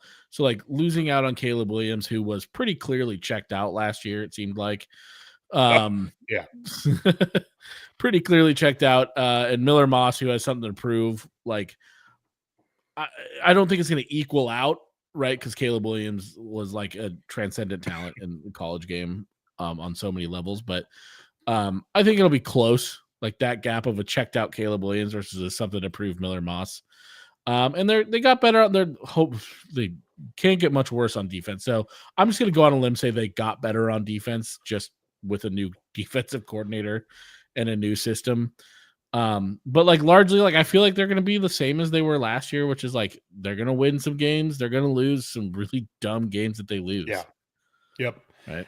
Yep. And I just think that's going to be the future for Lincoln Riley. I mean, talk about down bad. Like USC fans are so hyper focused and so down hard that Oregon's just miles ahead of them on every level in football right now. Yeah. Have you been on USC Twitter at all? No. Literally everything any USC fan is talking about how unfair it is that Oregon just gets to buy better players. Yeah. That's their whole. What? Yeah. No. Yeah. Do they not know their history at all? They don't care. Fair. You know what? That's a valid point. They don't care. They don't care. It is a incoherent argument, and they don't care because they don't have any other argument. They can't even hear that it's more legitimate or that they actually spend more money in NIL than Oregon does. Like, they don't want to hear that. Yeah. It's like another weird fan base out there for maybe a politician that just argues about nonsense for no reason. Yeah. I'm picking up what you're putting down here. Yeah. I'm not straying far, right? Yeah. Those lines are not hard to read between. Yeah. But yeah, dude, they're down bad. And it's really fun for me to watch USC fans just like grasp at straws to make an excuse to why they're so bad. Michigan is who I have at 4. You have them at 5, so this is just a swap. And I think this is fairly interchangeable. Like this is like, to me, Penn State's a very clear 3. Once you get to 4, 5, 6, 7, 8, like that group is fairly interchangeable. And then 9 through 14 for me is like, yeah, that's another group. And then the bottom 4. That's kind of how I have mine split out. Yeah.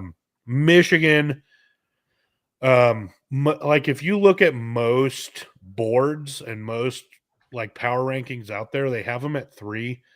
And that I just think they're hanging way too much on the fact that they're the defending champs, which is legit, but they lost their head coach and your quarterback and so much talent. And your star running back. Yeah. I mean, Donovan Edwards is a fantastic running back, but like, you lost your touchdown machine. They lost a ton. And I like Sharon Moore a lot.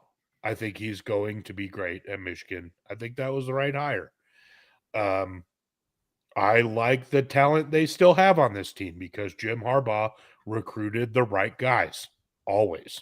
That's never been in doubt. And they kept a lot of those guys that they could have kept. Like there wasn't a ton of attrition after Jim Harbaugh left at Michigan, other than the guys that had to leave for the draft, right? So still a very good football team. I just like, to me, they're not like Penn State. To me, is clear, far and away the third best team in the conference, and then there's a pretty drastic drop to Michigan for me.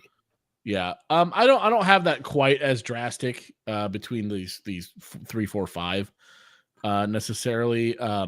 We'll talk about that. There's one reason why that's the case, but I like Michigan. I don't really know much about Sharon Moore other than last year him annoying the piss out of me about the Harbaugh stuff. Like he was good. He was good during the time, but like that was Harbaugh's thing, right? Like that was still Harbaugh's team.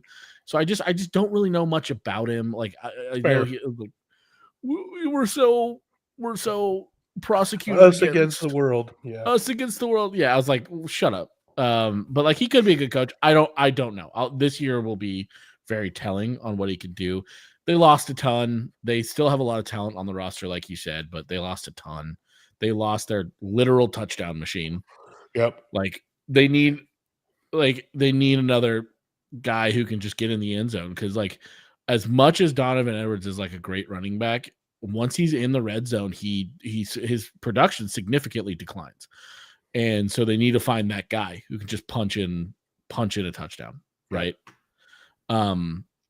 So they need that. Maybe they find it, but I'm not super high on Michigan. I'm not super low on them either, but I agree with you though. I think people are hanging their hat too much on the fact that they're defending champs.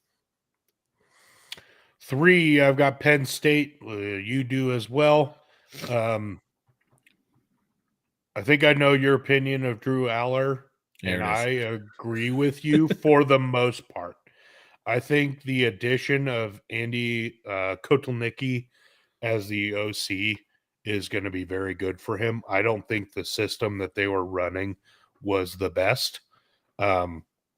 Do I think Drew Aller is a 5-star quarterback and the number 1 recruit in that class? No, I think retrospectively that is not the case. But I think he's better than what he has shown. And so I'm kind of banking on that being the case with having him at 3 and the gap that I said between 3 and 4.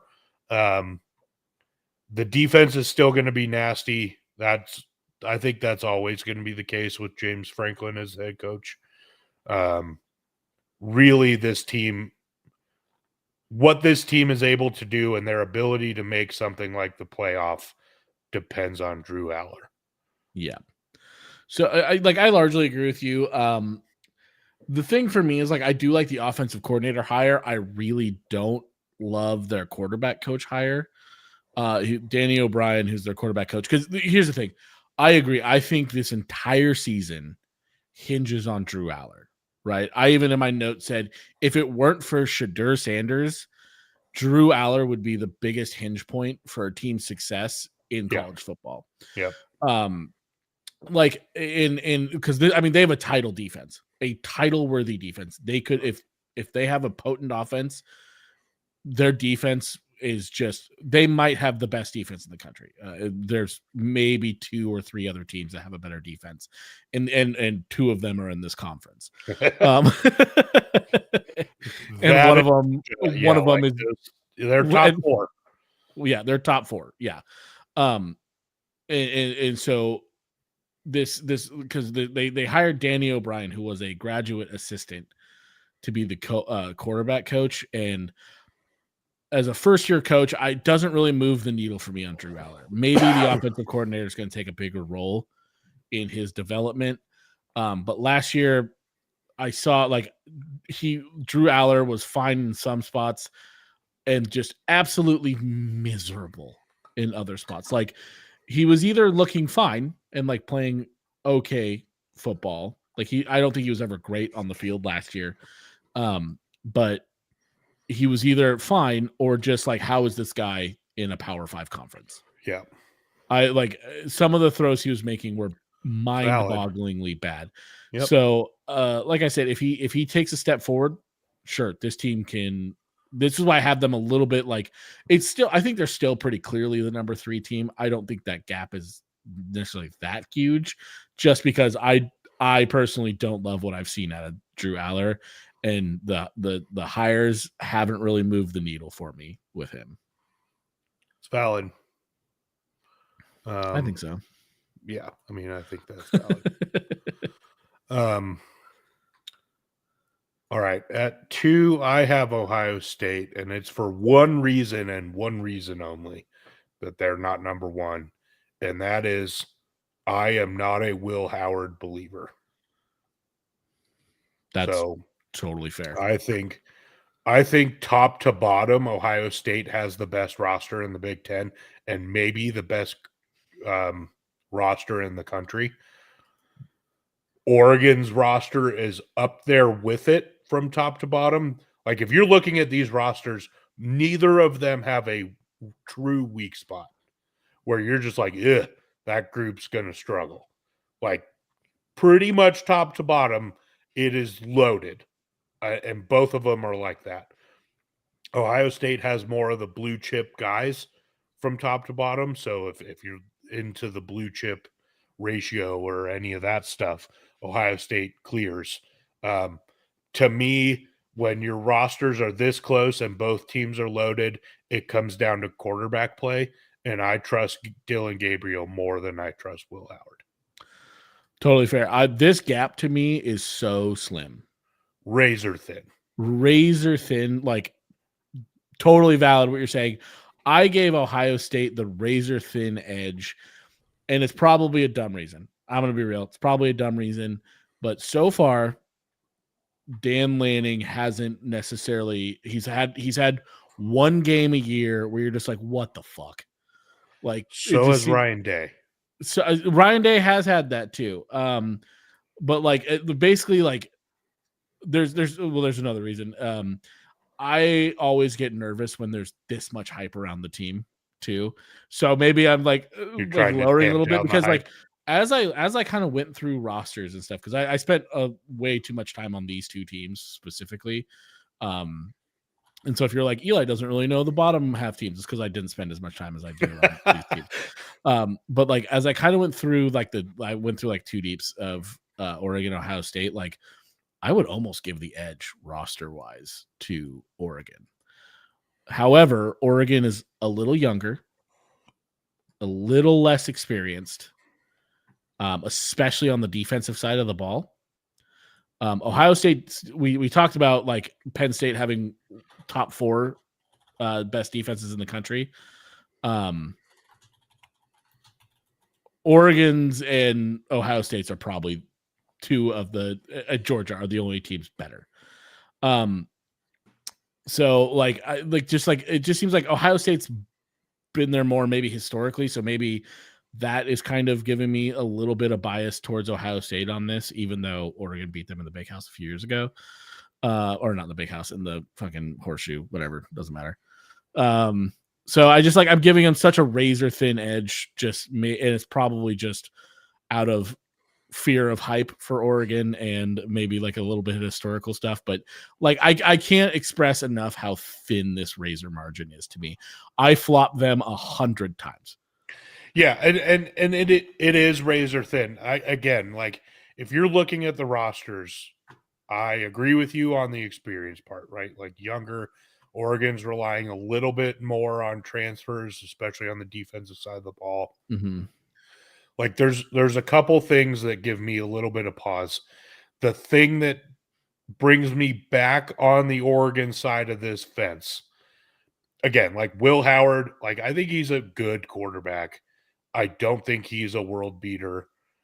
Mm-hmm. And while that wide receiver room is still stacked at Ohio State, so like don't get me twisted saying that they're not, but like they don't have Marvin Harrison Jr., right? Like they're missing some talent there that probably took some of that quarterback disparity they had last year away because they had Marvin Harrison Jr., right? If you look at Oregon's wide receiver room, you're not going to find a better one in the country. You're not. Oregon has the best wide receiver room in the country. And it's not even really close.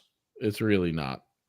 It's really not. The weapons that this team has, and while they lost a lot like on the O-line, the guys they have coming back have a lot of playing time, and they've been on the team, save for the right guard, right? Like the places they have continuity are huge. The additions they've made have been spot on. Like Dan Lanning basically just went into the portal and said, I want you, and I want you. And he got them. Like it just a master class in building a roster that did. And again, I don't want to take away from Ryan Day, but like I was trying to find where the weak spot is on this roster, and I don't see it. And if you look at Ohio State, Will Howard's enough of a question mark. The wide receiver room doesn't have a lot of question marks, but it's not as good. That's where like the razor thin line just slightly tweaks me on the Oregon side. I feel like we have to be clear here. These are two nearly perfect teams. I am splitting hairs. Yeah. Like that's why we differ on this, and it's not by a lot. It's 1A and 1B. It's not a lot. And I've said this to Cameron a few times, and again, I'm nervous saying this as an Oregon fan, but I'm looking at this roster on paper and what I know about these guys and what I've seen them do. This is the most talented Oregon football team ever. Period. I think statistically that's true. Right. And I don't know that it's even close. I would. So this is one of the first years like we've seen the transition of Oregon being the team that went and got its guys. Right back in the Chip Kelly days, they started getting good because they got their guys, the guys that fit the system, the guys that that maybe were overlooked by some other teams, the gems, right? They went and got the gems. And then Cristobal came in kind of taggart, but mostly Mario Cristobal came in and was like, no. Like we're going to go get blue chips. We're going to get blue chips, win championships. That's just a fact, right? If you look at all the top teams who've won championships, they get the blue chips, right? And this is really one of the first teams where we've seen like basically only blue chips on the field. I'm looking at the roster right now, and it's just unreal. This roster is unbelievable. When like, it's just like when your weakest spot is a guy who has 20 starts at center, right? Not even La Lulu. He was the backup center last year, and like he's playing a shitload of ball, man. Like, we're talking about an Oregon roster right now that has 4 and 5 star guys, 3 down on the depth chart. Yeah. That's insanity. Jurian Dickey's a 5-star guy. He is wide receiver. He is 3rd on the depth chart for wide receiver position. At the X position. Yeah. That means he's like 9th on the list. Yeah. It's crazy. Jaleel Florence was a starter last year. He is 3rd at cornerback right now. I mean, thank God, though. I mean, yeah, but like Blake Purchase was a 4-star edge rusher out of Colorado that Dan Lanning got over prime last year, and he's still 3rd on the depth chart. Yeah. And you got these high-level guys, 4 or 5-star guys that are that low on the depth chart right now, and they're sticking around. Yeah. That is not something you see in college football just look at right now. Jaden Lamar would be a starter on 80% of teams. Yeah, 80% of teams right now, and he is the fourth running back. Right. And then again, this is our lads. Like, he may not actually be fourth. Some of this is kind of conjecture, but like just Keon Ware Hudson is a freak of nature, and he is not a starter. Like, it's just insane. It's insane. And again, I know this team more intimately than I know the 2 deep or 3 deep on Ohio State. So there's a lot of bias in what I'm saying. And I don't want anything I'm saying positive about Oregon to take away from Ohio State, back to what Eli said, because that roster is unreal. Like, like Ohio State and Georgia are, like, if you're just looking at the most talent, it's those 2 teams. Mm-hmm. Oregon's right there, though, and the fact that that's even a thing is the fact that we can even claim to say that. It's unbelievable. And again, back to our conversation earlier, like, Oregon in the Pac-12 in 2024 would clean fucking house. Yep. Clean house. It would not be funny. Like, whatever you thought about Oregon in 2008, 9, 10 under Chip Kelly when they were hanging 70 on everybody, it would be even uglier than that because the defense would be giving up like 5 points a game. Yeah. Yeah, they would. I mean, just the fact that we have to – good thing we have a 12-team playoff. So if it truly is Oregon and Ohio State the way we think it will be in this conference, both teams are making the playoff. Both teams are making the playoff, and they both should. Like we've said, we're trying to give Ohio State the flowers that they deserve. Going out and getting Quinshon Judkins and fucking Caleb Downs out of the transfer portal, it's just unreal what they've been able to do. Both teams are just insane. Both teams, like, if you're looking at paper, are lock playoff teams. Yep. Lock them. Like, I mean, like you said, like, it's the top 2 and the rest of the conference. And you can talk about the other tiers. This is an Oregon and Ohio State race, period. Yeah. Anything else would shock me. Genuinely shock me. Yeah. And like, if you're looking at Oregon's schedule, right? Like, I talked about Nebraska getting it easy.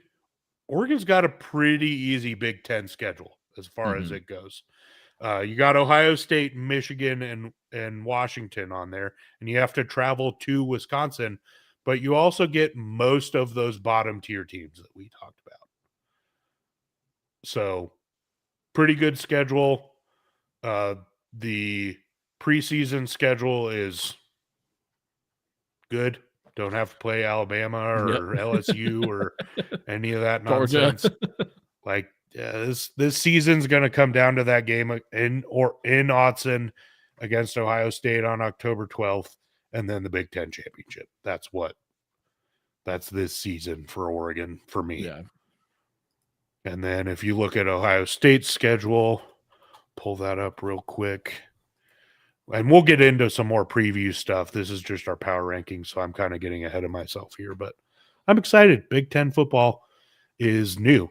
And the fact that Oregon is pretty much widespread projected as what we're saying, it's just exciting. Yeah. I'm excited, man. It should be a good season. Ohio State has a much tougher schedule, right? They obviously have to come to Oregon. They play Iowa, Nebraska, at Penn State, and Michigan. That's a much tougher road. So anyway, is it football time yet? Oh, God, it really needs to be, man. Dying over here. So good. Anyway, that's our Big Ten power rankings. Let us know what you think. If you're listening to the episode after the fact, let us know what you think on Twitter or wherever. If you're in the chat now, I think the chat's back up. Let us know where we faltered or where you may disagree with us, but that's where we're at.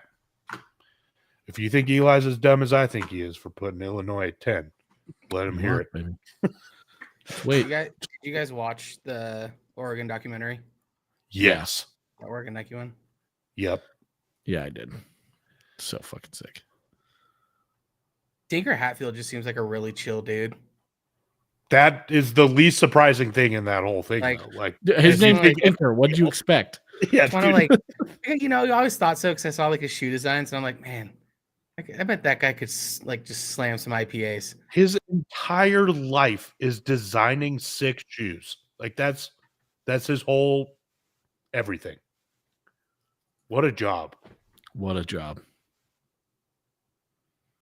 What a job. Wouldn't that be great? What do you guys think? Okay, real quick. What do you think we're going to get in the uniform tomorrow? Dude, I am convinced. After watching that, I am convinced there's going to be a new logo. I'm convinced of the exact opposite. Really? Yeah. I don't think they're messing with the logo at all. The whole thing is paying homage to the logo. So that's why, like, so they keep talking about how long we've had the O, and they keep talking about that change from the O, and then we've had it for 25 years. Yeah, but it's Generation O. How can you make it a Generation O logo and get rid of the O logo? But here's the thing. This is like, so the entire time, the entire documentary, they're talking about change and innovation, change, innovation, change, innovation. And then they talk about, like, specifically for and I'm totally overthinking this, but for specifically, they talk for so long about how tradition is dead at Oregon, right? That's what they say. Tradition is dead. It doesn't matter here.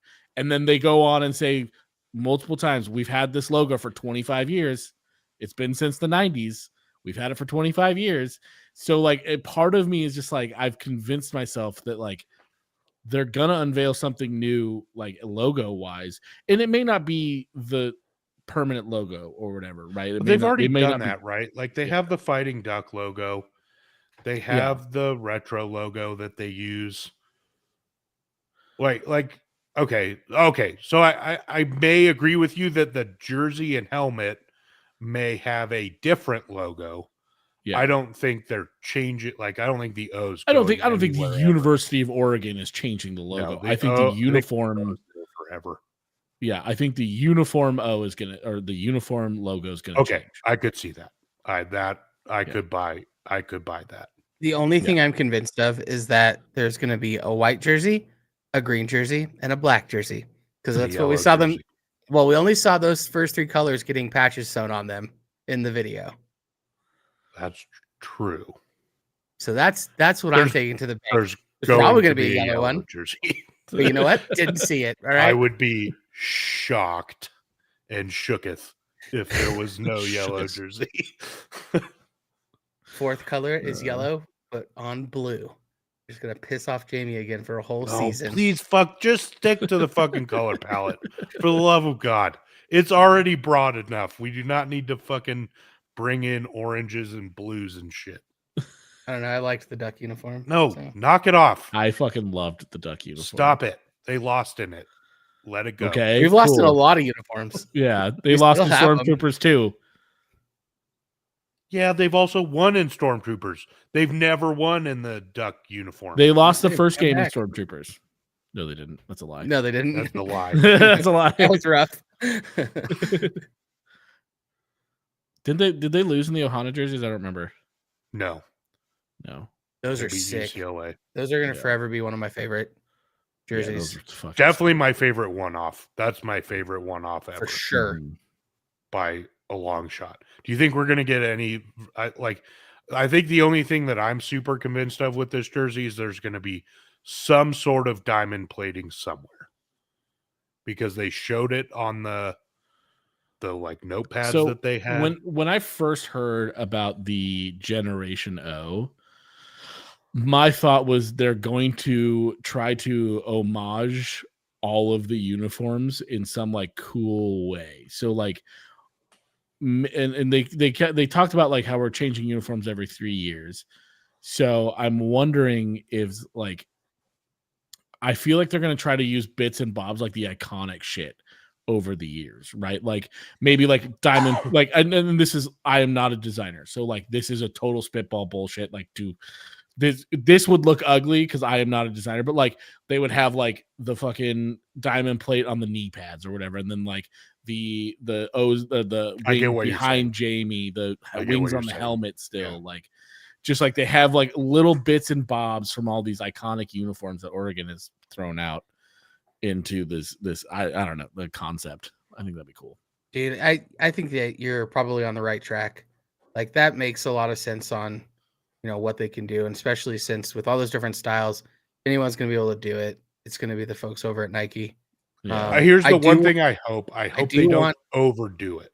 Yeah. With that concept, because that's easy to do. There's a lot of shit that you need to throw in there if you're trying to pay homage to every at least base uniform that they've had over the last few years. That's a lot of stuff. Yeah, and they might do it over time. I'm not sure. I'm still like convinced that there's going to be like some massive shakeup, just because they talked about. They're making a huge deal out of this. They're making they're making a huge deal out of this. Two, they've been making a huge deal about change and innovation. So like part of me is like, yeah, they're gonna do like homages, but part of me is like, no, they're throwing it all in the bin again, because they talk about like, yeah, in documentary they say, well, are that, and like they talk about like the more you risk, you're gonna it's all about like you fail sometimes, and like so we got the team that fails the fastest or whatever makes it out, and so like I'm convinced that there's gonna be some giant shakeup, that they're just gonna throw out like something that Oregon fans would hold traditional.